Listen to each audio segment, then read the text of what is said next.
The Zeekr 001 Plaid is going to be arriving in overseas markets in due course. In comparison to the competitors, be it combustion engine or electric, from the premium manufacturers like the Germans, this one here comes at least half the price. Porsche owners are having an identity crisis right now, and it's all because of a car most of them had never even heard of 6 months ago, the Zeekr 001. I'm not joking. This thing is a Chinese luxury grand tourer that showed up out of nowhere and started making $100,000 German sports sedans look like overpriced museum pieces. It's faster, it's more luxurious. It's packed with technology that Porsche engineers are still trying to figure out, and here's what's keeping Stuttgart executives up at night. It costs less than half the price. This is Shadow Signal, and today we're looking at the car that's got Porsche forums in absolute chaos. Let's talk about what we're actually dealing with here, because the Zeekr 001 isn't some scrappy startup experiment. This is Geely, the same company that owns Volvo, Polestar, and Lotus. They didn't stumble into the luxury EV space. They kicked the door down. The 001 is a shooting brake. Think Porsche Panamera Sport Turismo, but designed by someone who wasn't afraid to take risks. The silhouette is low, wide, and aggressive. It's got this sweeping roofline that flows into a fastback rear, frameless doors, and a front fascia that looks like it wants to start problems. But the craziest engineering flex isn't something you can see at first glance. It's what happens when you look at the spec sheet. The top-tier Zeekr 001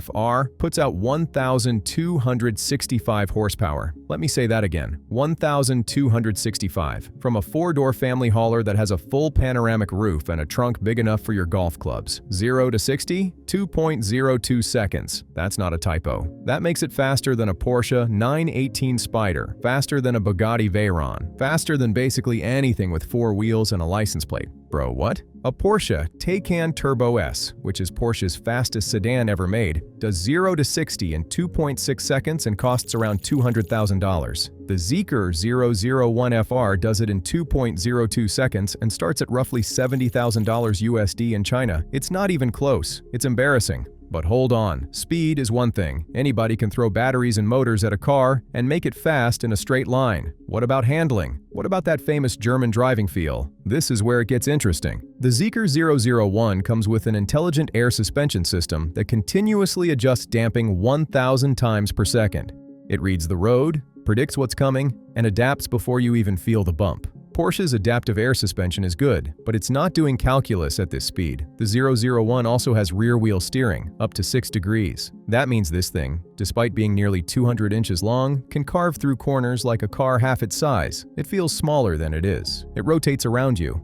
And then there's the weight distribution. Zeekr engineered this thing with a 50-50 split and mounted the battery as low as physically possible. The center of gravity is lower than a Porsche 911. Let me repeat that. Lower than a 911. Now you might be thinking, okay, fine, it's fast and it handles well. But German cars have that premium feel, that solid thunk when you close the door, that sense of occasion. Fair point. Let's go inside. Okay, deep breath, because the interior of this car made me question everything I thought I knew about Chinese vehicles. The dashboard is dominated by a 14.5-inch floating OLED display that runs smoother than my MacBook. Below that, an 8.8-inch climate control screen with haptic feedback. And in case that wasn't enough screens, you get a full heads-up display projecting onto the windshield with augmented reality navigation. The seats, Nappa leather, 14-way power adjustment, heating, cooling, and massage with multiple intensity levels. The front seats have built-in speakers in the headrests for a 3D audio experience. Zeekr partnered with Yamaha for the sound system, 21 speakers, Dolby Atmos. My car has 6 speakers and one of them rattles when the bass hits. But here's the kicker, the back seat. The Zeekr 001 has legitimate rear passenger space. I'm talking full legroom, reclining seats, rear climate controls, USB-C ports.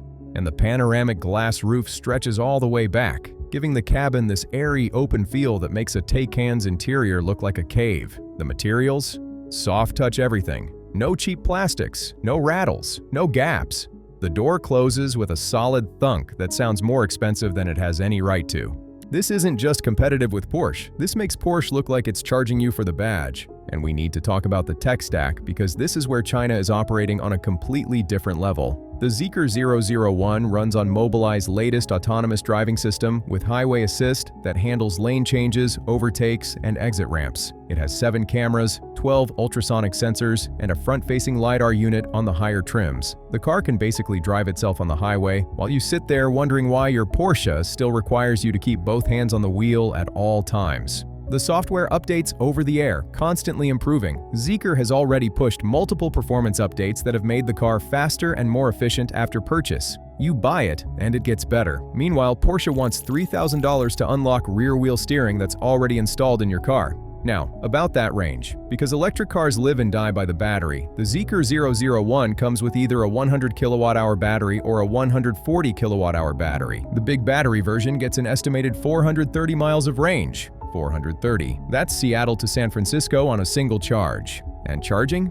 800-volt architecture with 360 kilowatt peak charging speed. That means 10% to 80% in about 20 minutes. You stop for coffee, you're back on the road before the barista finishes your order. The Taycan? 270 miles of real-world range if you're lucky. And that's the long-range version that costs over $100,000. I'm not saying Porsche made a bad car. The Taycan is genuinely impressive, but they made it 4 years ago and priced it like it was going to stay king forever. The 001 showed up and changed the math. So here's the question nobody wants to ask out loud. Why would anyone buy a Porsche Taycan right now? Brand prestige? Sure, Porsche still has that crest, that history, that identity. But for how long? Because the enthusiast forums are starting to sound different. People who swore they'd never buy Chinese are suddenly test driving the 001 and coming back confused. It's better, it's just better, and I hate that it's better. I've seen that exact sentiment posted at least a dozen times in the last month. The Zeekr 001 isn't officially sold in the United States yet, and that's the only thing keeping Porsche dealers from panicking. But it's coming. Zeekr has already confirmed plans for European expansion, and North America is on the roadmap.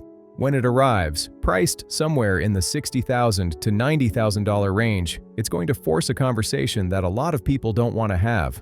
Why does a Porsche cost what it costs? Is it the engineering? The 001 matches or beats it. Is it the luxury? Same story. Is it the driving experience? Debatable at worst. What's left is the badge, the legacy, the feeling of pulling into a valet line and having people nod in recognition. And look, that's worth something. I'm not pretending it isn't, but it's not worth $80,000 extra. It's not worth 200 fewer miles of range. It's not worth slower acceleration, smaller screens, fewer features, and software that feels like it was designed in 2019. This is the same pattern we saw with phones, with TVs, with laptops. The Chinese manufacturers start by making cheap copies, then they start innovating, then they start winning, and by the time the legacy brands figure out what's happening, the game has already changed. Porsche sees it coming. They have to. The question is whether they can adapt fast enough, because right now, the Zeekr 001 isn't just a competitor, it's a warning shot. So be honest with me, if this thing showed up at your local dealer tomorrow, priced at $75,000 fully loaded, would you even consider the Taycan anymore? Would you pay double for the Porsche logo, or would you take the faster, longer range, more tech-loaded Chinese option and never look back? Drop your answer in the comments. I genuinely want to know where your head's at. If this video made you question everything you thought you knew about the car industry, smash that like button. It helps the algorithm show this to more people who deserve to know what's coming. Subscribe to Shadow Signal if you want to see more content like this. We're going deep on the technology that's reshaping the world, whether the old guard likes it or not. I'm out. Peace.